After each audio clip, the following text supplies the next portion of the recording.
Hello, welcome back today. Today we are going to go to the second series of learning. So today we basically talk about the airline insider. Okay, over here, you basically get prepared about reading itineraries, and I think this is one of the toughest topics you are going to encounter while going through the Mind Tickle learning series. So in this course, you will learn how to lead the flight itineraries in user-friendly as well as GDS formats. The topics for this course include the time zones for different parts of the world, what a flight itinerary consists of, reading itineraries simple view, reading itineraries in GDS view, and reading co complicated itineraries in GDS view. So before you begin this learning series, I'd just like you to prepare mentally because this is one of the difficult series you're going to encounter while taking a Dreamport learning series. So just be prepared. If you fail to understand everything in the first round, you're just allowed to go back and rewatch everything and try the simple questions that you will get to ensure that you pass the general knowledge assessment at the end of this series, because that's the key to that will allow you to get to the next level. Once you pass the knowledge test, you are good to go.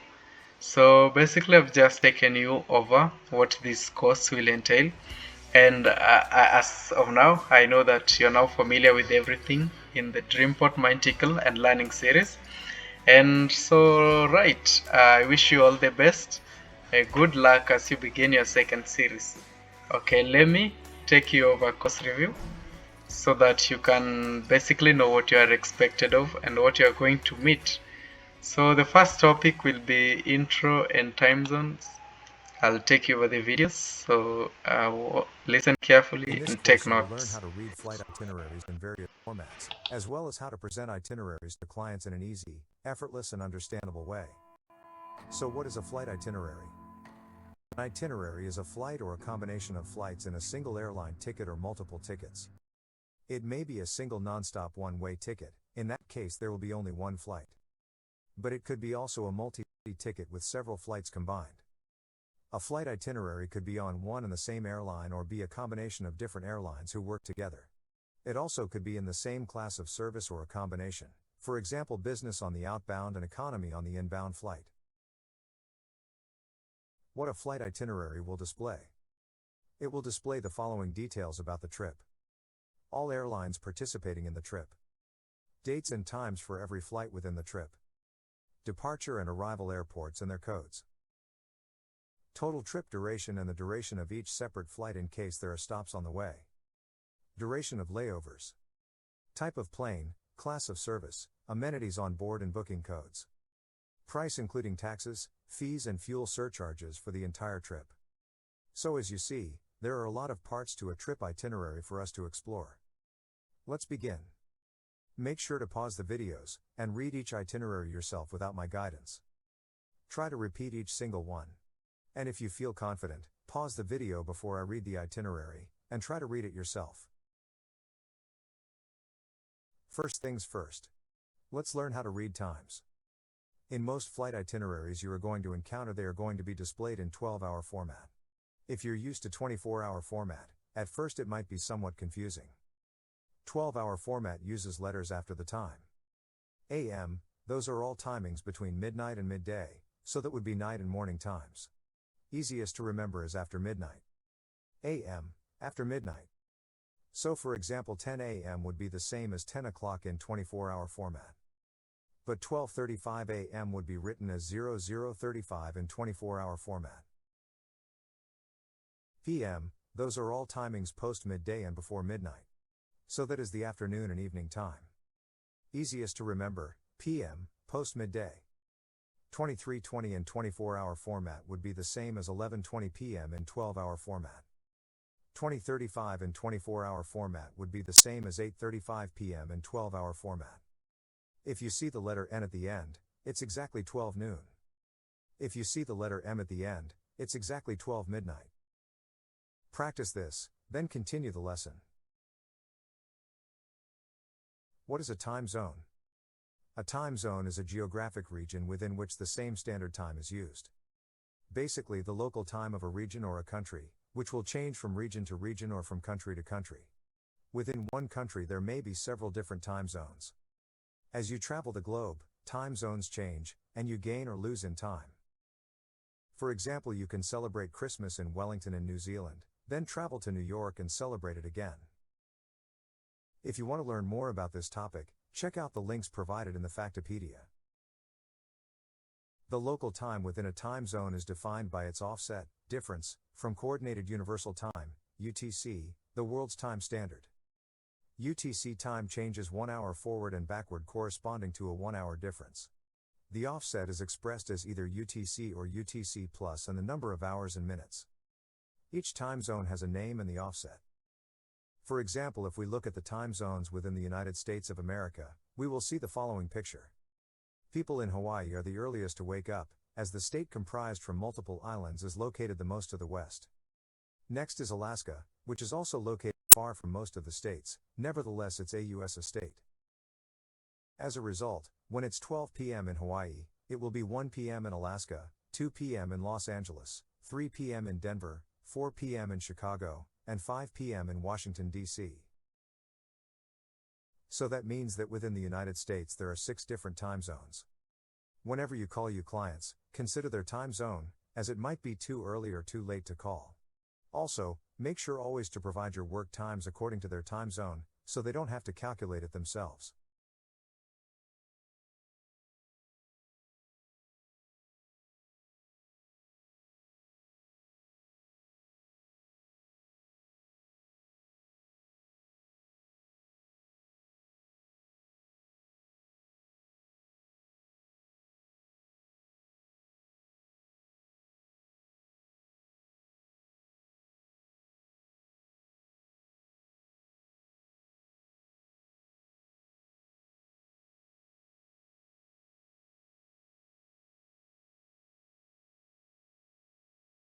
Let's try to read a simple itinerary in the way it's displayed in most booking sites. This particular itinerary is from an online travel agency, kayak.com. This full itinerary can be read as follows. The entire flight is on Korean Air, as there are no other airlines listed. It is a one-way ticket from New York to Manila, Philippines. It is a one-stop flight, as on the way from New York to Manila there is a stop in Incheon, Seoul, South Korea. The total duration of this flight is 22 hours and 5 minutes. The first flight departs from New York on the 12th of October at 12:50 a.m. in the night. This flight is 15 hours and 50 minutes long. It arrives to Incheon on the 13th of October at 5:40 a.m. in the morning on the 13th of October. Then there is a layover in Incheon Airport for 2 hours and 10 minutes before the next flight. The next flight is departing at 7:50 a.m. from Incheon and the flight duration is 4 hours and 5 minutes. It arrives to Manila, which is the final destination at 10:55 a.m. on the 13th of October. On the right, you can see that the class of service is economy, as well as you can see information about the plane type and amenities. Of course, this is not the way you are going to read the itinerary to a client. If you read like this, it will be too long. Whenever you read an itinerary to the customer, use the following format. Airline companies. Departure date, city, time. Arrival date, city, time. Number of stops. Where is the stop? For how long? Duration. Baggage allowance. Price. Let me read you this itinerary in the way how you would read it to a customer. Your flight is on Korean Air. It's departing in the 12th of October from New York at 12:50 a.m. in the night and arriving to Manila at 10:55 a.m. the following day, the 13th of October. On the way there is one stop in Incheon, Seoul for 2 hours and 10 minutes.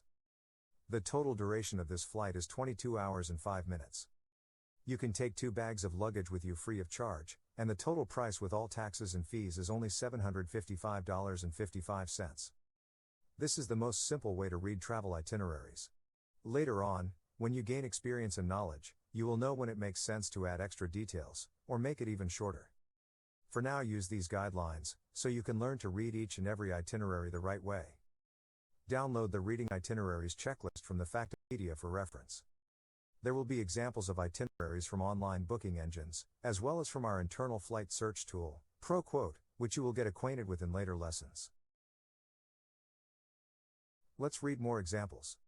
Feel free to pause the video at any point and read the itinerary yourself. This example is from kayak.com. It is a round trip to London. It is a non-stop flight. This itinerary can be read as follows.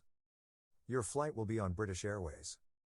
It departs Houston on the 12th of October at 4 p.m. in the afternoon, and arrives at London Heathrow 7:10 a.m. next day without any stops on the way. Return flight will be on the 19th of October, departing 10 a.m. from London and arriving Houston 2:15 p.m. the same day. The outbound flight duration is only 9 hours and 10 minutes and return is 10 hours and 15 minutes. The next example is from our internal flight booking engine ProQuote. You will be using it to look up the best deals for your customer.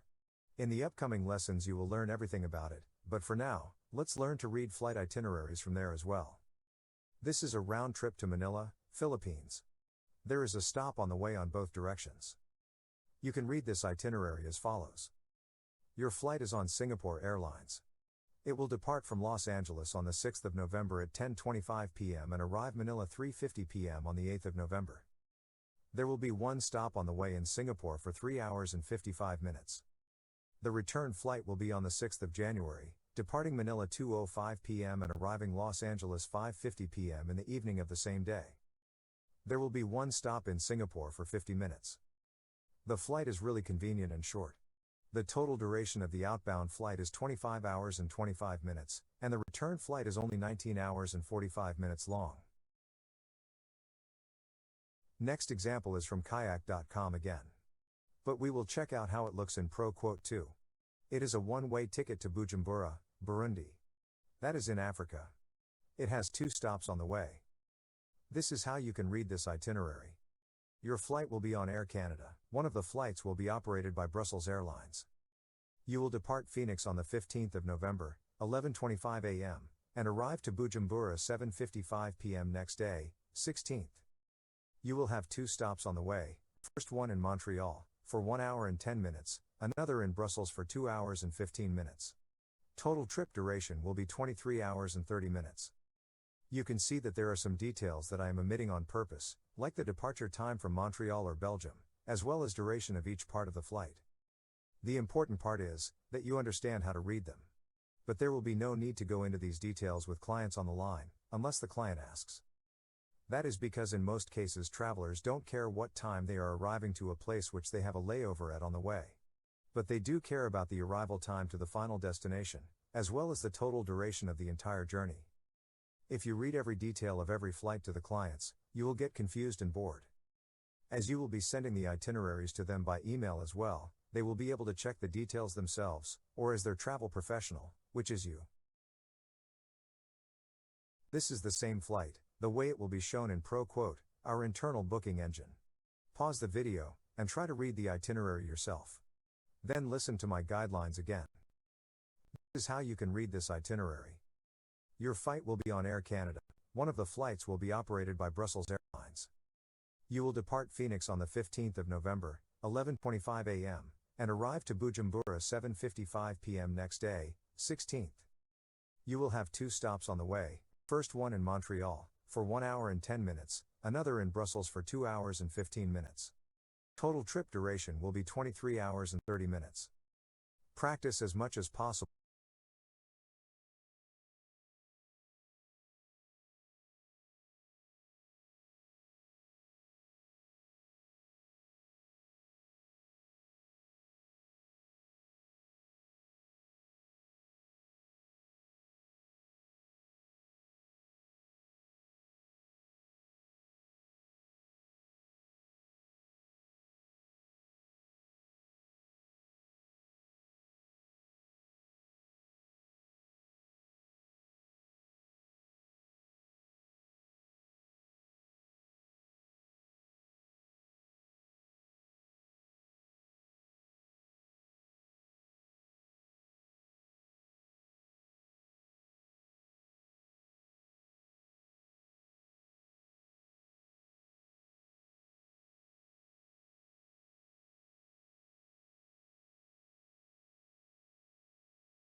In this lesson you will learn reading flight itineraries in GDS format. You will need it in multiple different situations, as well as to read flight options provided to you by experts, or if you attempt to find a flight yourself in GDS. This is another step towards becoming a travel professional, and with practice, you will understand that this is the most convenient format. Why it's more convenient? As you noticed, on different online travel agencies' trip itineraries are displayed differently, mostly in a bulky way. GDS format allows to put a big amount of information in a few simple readable lines. For example, what you see in front of you right now is a 2-stop round trip. This ticket would be 2 pages wide if copied from an online site. Let's begin. As I mentioned before, all travel options that you will offer to clients, you will be getting from ProQuote, our internal flight booking tool.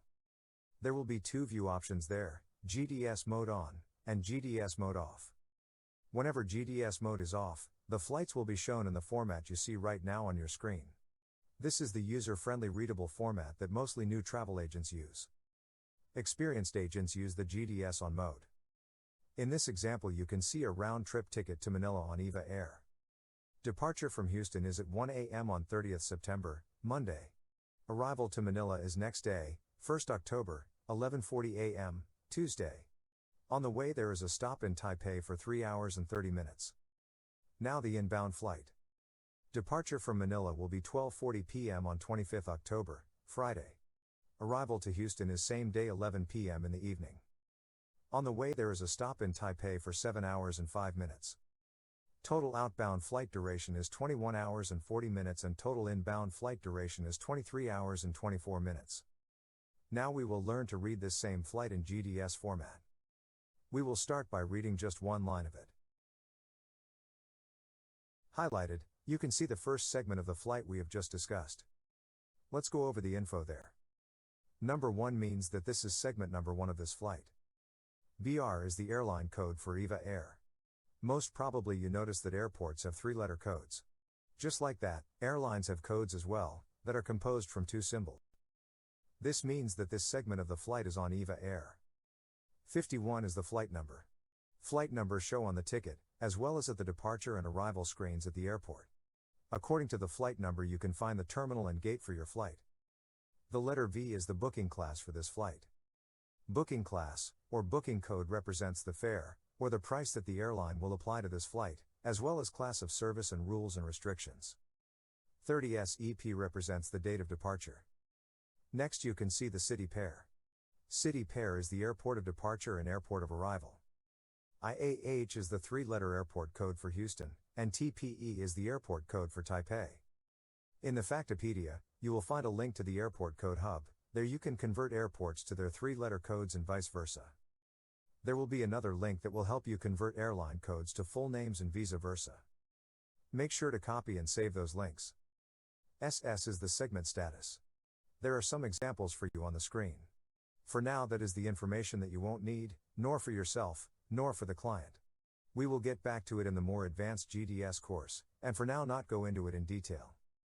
Number 1 after the segment status means that there is 1 passenger. 100A is the departure time, which is 1 a.m. at night. 550A plus is the arrival time and arrival date, which is 5:50 a.m. in the morning of the next day, 1st of October. If you see a plus after the arrival time, it means that the arrival is plus 1 day. If you see a minus, arrival is the previous day. That can happen due to time zone changes. If you see number 2, arrival will be in plus 2 days. And if you see nothing, arrival is the same day. The letters you see after that represent the days of the week. The departure is on a Monday, arrival is on a Tuesday. The number 1 after it represents the package number.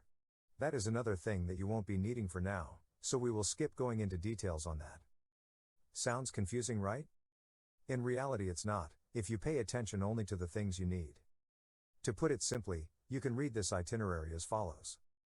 This flight is on EVA Airways. It departs from Houston on 30th of September, Monday 1 a.m. at night and arrives Taipei 5:50 a.m., next day, Tuesday. Now it sounds more simple, right? Let's move on to the next flight. This itinerary has 2 segments, which means 2 flights. If you see a segment in bold font, that will mean that last flight for that direction. In this case, both segments are in bold, which means there's only one flight for outbound direction, and one flight for inbound direction. To put it simply, it's a round trip, with a non-stop flight going, and a non-stop flight on the return. All segments are on EVA Airways, with airline code BR. Outbound flight segment number 1 can be read like this. Departing from IAH, Houston, 30th September, Monday, 1 a.m., and arriving TPE Taipei 5:50 a.m. next day, Tuesday, 1st of October. Inbound flight on segment number 2. Departing TPE, Taipei, 10:00 p.m. on the 25th of October, Friday, and arriving IAH, Houston, 11 p.m. on the same day. Now pause the video, and read this itinerary yourself. This itinerary has 4 segments, which means 4 flights. The segment in bold means that last flight of a direction. That means that there are segments, or 2 flights on the outbound direction, which means it is a one-stop flight, and 2 on the return, which means it is also a one-stop flight. All segments are on EVA Airways, airline code BR. Outbound flight is segment 1 and segment 2. Departing from IAH, Houston, 30th September, Monday, 1 a.m., and arriving TPE Taipei 5:50 a.m. next day, Tuesday, 1st of October. Next flight is departing TPE, Taipei, at 9:20 a.m. and arriving MNL, Manila 1:40 a.m. on the same day, Tuesday, 1st of October. Arrival to Taipei 5:50 a.m. and departure from Taipei 9:20 a.m. means that the layover in Taipei is 3 hours and 30 minutes. This you will have to calculate yourself. Inbound flight are segments 3 and 4. Departing from MNL, Manila, on the 25th of October, 12:40 p.m., Friday, arriving TPE, Taipei, 2:55 p.m. on the same day. Departing TPE, Taipei, 10:00 p.m. on the 25th of October, Friday, and arriving IAH, Houston, 11 p.m. on the same day. Layover in Taipei is from 2:55 p.m. to 10:00 p.m., which means it will be 7 hours and 5 minutes. Whenever you speak to clients, you don't have to say the exact duration of the layover. Instead of saying 7 hours and 5 minutes, you can say it is going to be about 7 hours long, to make it more understandable. Now pause the video and read this itinerary yourself. Try to calculate the layover correctly while you're at it. Now, you have read the itinerary for this flight in both formats. GDS format on, and GDS format off. You can see how much less space the simplified version takes. Let's read one more itinerary to get the basics down. Feel free to pause the video, and try to read it yourself. This flight is a round-trip ticket from Los Angeles, California to Accra, Ghana. This itinerary has 4 segments, which means 4 flights. The segment in bold means that last flight of a direction. That means that there are 2 outbound flight segments, and it is a one-stop flight, and 2 on the return, which means it is also a one-stop flight. Departure flight is on KL, that's KLM, and the return flight is on DL, which is Delta Airlines. Outbound flight, segments 1 and 2. Departing from LAX Los Angeles, 13th December, Monday, 1 a.m., arriving AMS, Amsterdam, 9:05 a.m. the next day, Wednesday, 14th December. Departing AMS, Amsterdam, 2:25 p.m., and arriving ACC, Accra 7:55 p.m. same day, Wednesday, 14th December. The layover in Amsterdam will be from 9:05 a.m. to 2:25 p.m., which means it is 5 hours and 20 minutes. Inbound flight, segments 3 and 4. Departing from ACC, Accra on the 25th of December 11:00 p.m., Sunday, and arriving JFK, New York 5:35 a.m. next day, Monday, 26th December. Departing JFK, New York 8:45 a.m. same day, 26th December, Monday, arriving LAX Los Angeles, 12:05 p.m., same day. The layover in JFK, New York is from 5:35 a.m. to 8:45 a.m., which means it will be 3 hours and 10 minutes. If you would present this itinerary to a customer, as before, you would read departure and arrival times and skip all the timings in between to make the presentation short and understandable. It would look something like this. Your flight is on KLM on the going flight, and on Delta Airlines on the return. You will depart Los Angeles on the 13th of December, 1:50 p.m., and arrive across 7:55 p.m. the next day. There will be one stop in Amsterdam on the way for about 5.5 hours. Your return flight will be on the 25th of December, 11 p.m., arriving Los Angeles on the 26th, 12:05 p.m. On the way there will be one stop in New York, for about 3 hours. Feel free to play this video again to learn the basics. In the next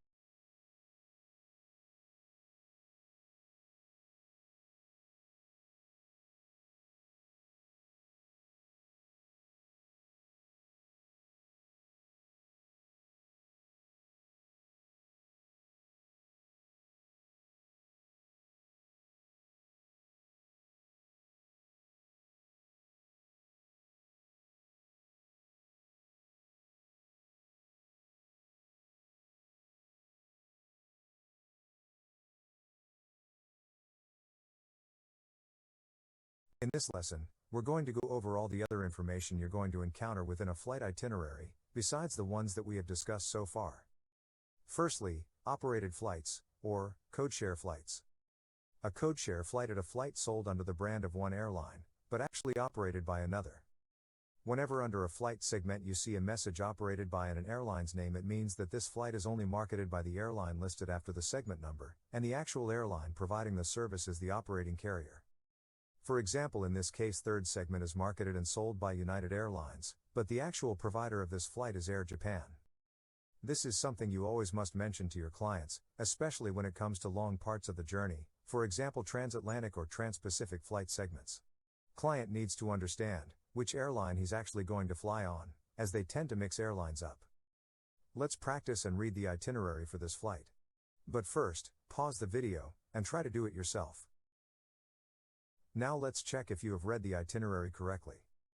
This flight is a one-way ticket from Memphis to Bangkok, Thailand. It's mostly on United Airlines, and the last segment of the flight is operated by Air Japan. It departs Memphis on the 30th of September, 7 a.m. in the morning, and arrives Bangkok the next day, 1st of October, 9:40 p.m. in the evening. On the way there are two stops, first one in Houston, Texas, for 1 hour and 36 minutes, the next one in Narita, Tokyo for 3 hours. Did you get it right? Airport change.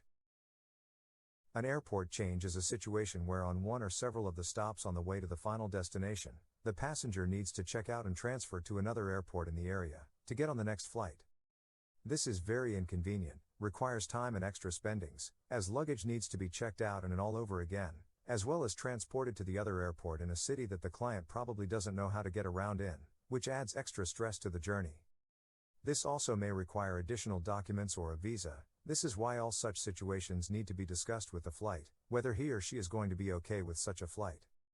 The upside is that since no one usually wants such tickets, in a situation where all low prices for a particular direction are sold out, this is an option that still could be available with a cheaper price tag. So if the client is on a budget, he or she might actually consider booking such a flight. The layover time in general cannot be less than 5 hours, to leave enough time for the client to make the journey to another airport. Whenever in an itinerary you see one airport code changing to another in the middle of the connecting flight, before the direction has ended, it might be an airport change. In pro quote, it might be hard to notice with GDS mode on. If you switch to GDS mode off, switching airports will be highlighted in red. In this case you can see the same flight in two modes.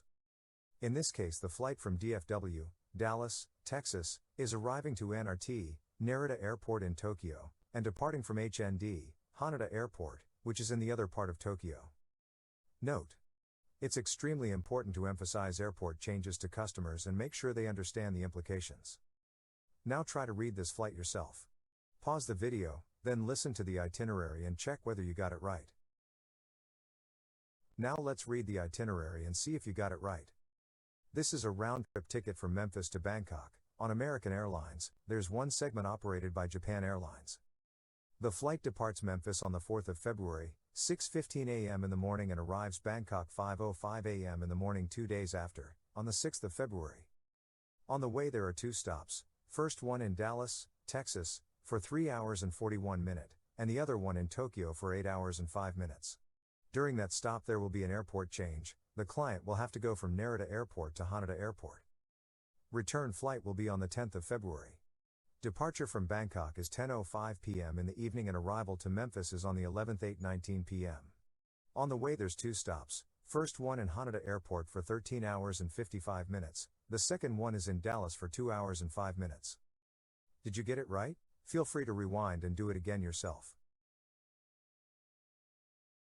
An overnight stay is a situation where there's a long layover on the way to the destination, arriving to the airport in the evening or night time, and departing for the next flight only the next day. In such a situation the client might need a hotel to spend the night, so it's also important to point the long layover out and offer hotel accommodation, as well as see if the client will be okay with such a flight despite the low price, as that will probably need additional expenses as well. When you see these flights in Pro quote with GDS mode off or on, there will be a moon symbol indicating the overnight stay in the left side next to the itinerary. If you see that symbol, one of the flights is arriving in the evening, and departing only the next day. In this case there's an overnight stay between segments 4 and 5. The flight from BKK, Bangkok arrives to Abu Dhabi at 12:15 a.m. and departs only 10:10 a.m., so the layover is 8 hours and 5 minutes. Let's go over some more airline industry terminology. Default carrier is the main airline company in the flight. A flight always has one main, or default carrier, the airline that handles the over-the-ocean part of the journey, which is usually the longest part, transatlantic or trans-Pacific flight, or if there's not ocean involved, the longest international flight. That is also the airline who sets the fare for the ticket, rules, baggage allowance, rules and restrictions. The other airlines involved in the flight are supporting airlines, or in airline terminology, feeders. Those are partner airlines which participate in the ticket, and match the rules, restrictions, baggage allowance of the main airline. So let's go over this again. Default carrier is main airline, handling main part of the journey. Feeder is the supporting airline, handling connecting flights. In this example the main flight is on segments 2 and 5. Flight from ORD Chicago to BRU, Brussels, Belgium, and the return flight from Brussels to IAD, Washington. In this case it's LH, Lufthansa operated by UA, United, meaning the default carrier is United Airlines. Remaining airlines are supporting carriers, or feeders, and their flights will be included in the overall price of the airline ticket. Try to read this itinerary. Pause the video and read it yourself. After, listen to the itinerary and compare whether you got it correctly. Okay, let's go over this itinerary. This is a round-trip ticket from Seattle, Washington to Accra, Ghana. The flight has 2 stops on both directions. The default operating carrier is United Airlines, with 2 segments being on Brussels Airlines. The flight departs on the 27th of August, 10:30 a.m. from Seattle, arriving Accra the next day 3:20 p.m. There are 2 stops on the way, first one in Chicago, for 1 hour and 26 minutes, the other one in Brussels, Belgium, for 1 hour and 35 minutes. The return flight is on the 10th of September. Departing Accra 10:05 p.m. in the evening, arriving Seattle next day, 8:30 p.m. On the way there are 2 stops, first one in Brussels, for 5 hours and 20 minutes, and the other one in Chicago, for 3 hours and 20 minutes. Did you get it right?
Okay, well done. So, after you've gone through all the series and you've equipped yourself with the required knowledge, you'll basically come to the knowledge test. So, this is the knowledge test number 2.